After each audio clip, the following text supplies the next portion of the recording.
చూడలేక మీరు పోయినప్పుడు కలవండి ఫోన్లో ఎవరు ఉంటారు రావాలి సార్ అది ఫ్రైడే ఎంత ఫ్రైడే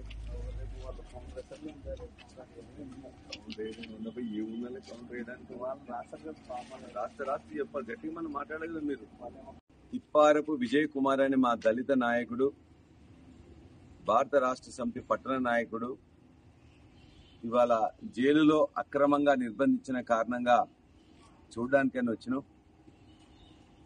కడియం శ్రీహరి నన్ను ఇష్టం వచ్చినట్లు తన యొక్క వయసు కూడా ఆలోచించకుండా, తన వయసు నేర్పిన పాఠాలు కూడా గమనించకుండా నేర్చుకోకుండా నన్ను స్వయంగా ఆయనే వెధవ అని బొచ్చు కుక్క అని చెప్పేసి తిట్టడం జరిగింది.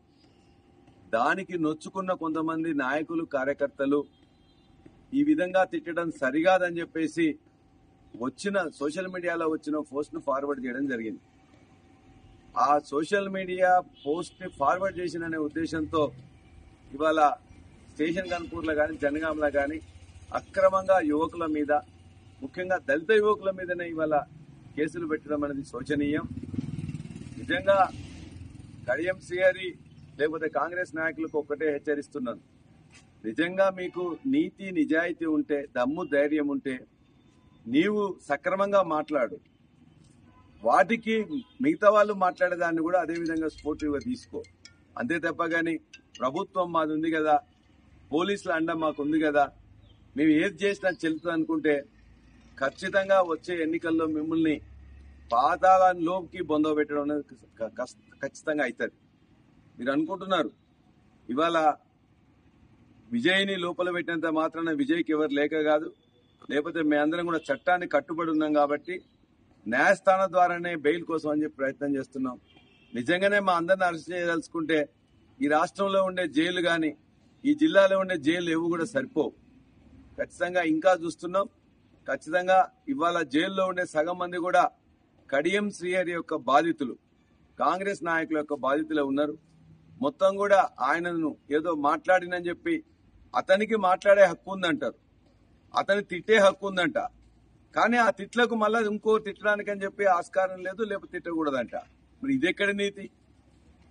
కాబట్టి ఖచ్చితంగా చెప్తున్నాం, ఇవాళ నీ యొక్క ఉడత ఊపులకు, పిట్ట బెదిరింపులకు భారత రాష్ట్ర సమితి నాయకులు కార్యకర్తలు ఎవరు కూడా భయపడరు, చలించరు. నువ్వు ఎన్ని రోజులు నీ యొక్క చట్టాన్ని అక్రమంగా ఉపయోగించుకొని కేసులు పెడితే న్యాయస్థానం ద్వారా కొట్లాడి బెయిల్ తెచ్చుకుంటాం. జైలు జీవితాన్ని మర్చిపోకుండా మీ యొక్క పతనానికి కూడా మేము ఖచ్చితంగా దీన్నే నాందిగా కూడా తీసుకుంటామని చెప్పి కూడా హెచ్చరిస్తున్నాం. కడియం శ్రీహరి జాగ్రత్తగా ఉండు. దళితులు అని చెప్పుకుంటావు, నువ్వు దళిత దొరగా ఇవాళ దళిత యువకుల మీద అన్యాయంగా వాళ్ళ కుటుంబాల్లో ఇవాళ మొత్తం మనస్తాపం కలిగిస్తున్నావు, అన్యాయంగా అక్రమంగా వాళ్ళందరినీ జైల్లో పెట్టిస్తున్నావు. కాబట్టి దళిత జాతి నిన్ను క్షమించదు.